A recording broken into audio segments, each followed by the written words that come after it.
Hello kids, welcome back to the class of General Knowledge Part 4 and we're back again with a new chapter in this new video today. So kids, today we are going to learn about some responsibilities which means जिम्मेदारियां.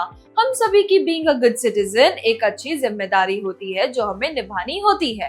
Right kids, भले फिर वो हमारे parents के प्रति हो, दोस्तों के प्रति हो या फिर हमारे देश के या सोसाइटी के प्रति हो, हम सभी की कोई ना कोई रिस्पॉन्सिबिलिटीज होती हैं जो हमें फुलफिल करनी चाहिए. राइट किड्स, इससे हमें एक अच्छा इंसान बनने का मौका मिलता है. राइट किड्स, तो चलिए शुरू करते हैं आज का ये chapter. This is chapter number 46, responsibilities, यानी कि जिम्मेदारियां. Right, responsibility teaches us to do things for ourselves as well as for others. तो responsibilities यानी कि जिम्मेदारियां ऐसी चीज है जो हमें खुद के साथ साथ दूसरों की मदद करना और दूसरों का अच्छा करना सिखाती है. At home, at school and in public places, घर पे, स्कूल पे और पब्लिक प्लेसेस में. राइट किड्स, सो आज हम जानेंगे कि वो रिस्पॉन्सिबिलिटीज कैसी होती हैं और क्या होती हैं.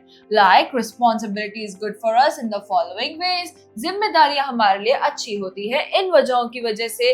Let's see what are those reasons. Right? Number 1 is enhances all around personality of a person.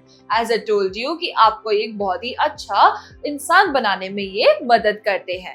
Number 2 is encourages us to be more independent to take important decisions. So kids, ये हमें encourage करते हैं independent बनने के लिए और important decisions जो हैं वो लेने के लिए हमें ये एक जिम्मेदार इंसान बनाते हैं. Next is boost our confidence. दूसरा है कि ये हमारा आत्मविश्वास यानी कि कॉन्फिडेंस बूस्ट अप करते हैं. इससे हम कभी भी नर्वस और एंजाइटी फील नहीं करते. इससे हम हमेशा कंफर्टेबल रहते हैं, कॉन्फिडेंस में रहते हैं और कहीं पे भी हम कुछ भी बोलने की हिम्मत रखते हैं. कुछ भी यानी कि बिल्कुल सही चीज, सही समय, सही वक्त पर और सही जगह बोलने की कॉन्फिडेंस को हम रिस्पॉन्सिबिलिटीज की वजह से ही अडैप्ट कर पाते हैं. Next is assist us to excel in our test, examination and interviews. अगर हम रिस्पॉन्सिबल बन के रहते हैं, अपना हर काम हम वक्त पे करते हैं, किसी को तंग नहीं करते और अपने आप को डिसिप्लिन में रखते हैं, अच्छे इंसान बनकर रहते हैं, तो हम किसी भी टेस्ट में, एग्जामिनेशन या इंटरव्यू में पास होना चालू हो जाते हैं या फिर हम पास होकर ही रहते हैं. Next is makes our parents, elders, teachers, friends happy. और इससे हमारे जो पेरेंट्स हैं, हमारे जो बड़े बुजुर्ग हैं, हमारी टीचर्स या हमारे फ्रेंड्स हैं, एक तो वो खुश हो जाते हैं, दूसरा उनको प्राउड भी फील होता है, उनको गर्व महसूस होता है कि हम उनके लिए अच्छा कर रहे हैं या हम एक अच्छा इंसान बनकर दिखा रहे हैं. राइट किड्स, अब पढ़ते हैं हम let me answer. Let me answer. How would you encourage your friends to be more responsible? आप अपने दोस्तों को किस तरीके से रिस्पॉन्सिबल बनने के लिए प्रेरित करेंगे? उन पॉइंट्स को सोचिए और अपनी नोटबुक्स में राइट डाउन कीजिए. Next, number 1 is tick the correct statements and cross the wrong ones. सही स्टेटमेंट्स को टिक कीजिए और गलत स्टेटमेंट को रॉन्ग मार्क कीजिए. Number 1 is begin to study our books only when your parents remind you repeatedly. आप पढ़ते तभी हैं, अपनी किताबों को हाथ आप तभी लगाते हैं जब आपके पेरेंट्स आपको बार बार पढ़ने के लिए बोलते हैं. Is that a good thing? No kids, it's really not a good thing at all. हमें हमारे पेरेंट्स की बोले बिना ही अपनी पढ़ाई पर ध्यान देना चाहिए. प्लस हमें हर रोज इवनिंग में कम से कम 2 घंटा सेल्फ स्टडी करना चाहिए. Right kids, so this is wrong. हमें ऐसा नहीं करना चाहिए. हमें हमेशा अपनी पढ़ाई टाइम पर और खुद से करनी चाहिए. Next is put away all your books and stationery after finishing your study. जब आप पढ़ाई करके हटते हैं तो आप अपनी बुक्स को इधर उधर फैला देते हैं, उनको सही जगह समेट कर नहीं रखते. That is a wrong thing. ऐसे आपकी किताबें गुम सकती हैं, आपकी चीजें मिसप्लेस हो सकती हैं, इसलिए ये बैड हैबिट है और हमें हमेशा अपनी चीजें सही जगह पर रखनी चाहिए. राइट, सो यहाँ पर हम करेंगे cross. Next is pack your school bag with all necessary books the night before.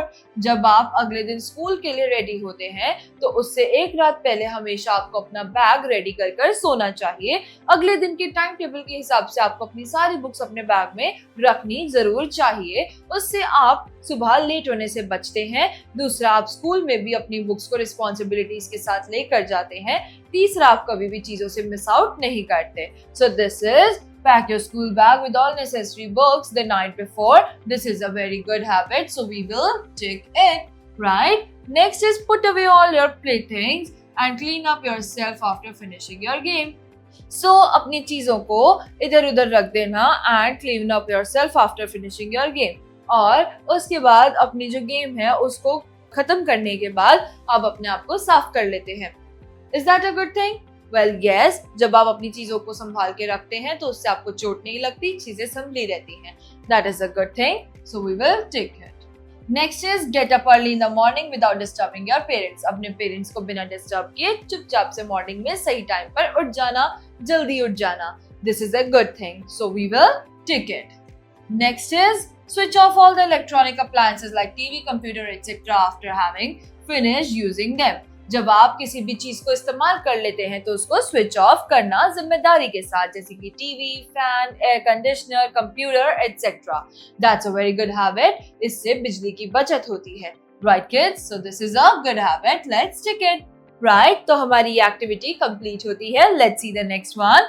List any 5 everyday task. कोई भी ऐसे 5 एवरीडे टास्क जो आप करते हैं which show that you are responsible person, जिससे ये पता चलता है कि आप एक रिस्पॉन्सिबल पर्सन हैं. उन टास्क को, उन एक्टिविटीज को आप इन 5 ब्लैंक्स में लिखिए. Right kids, so this is a do it yourself activity that you have to do by yourself.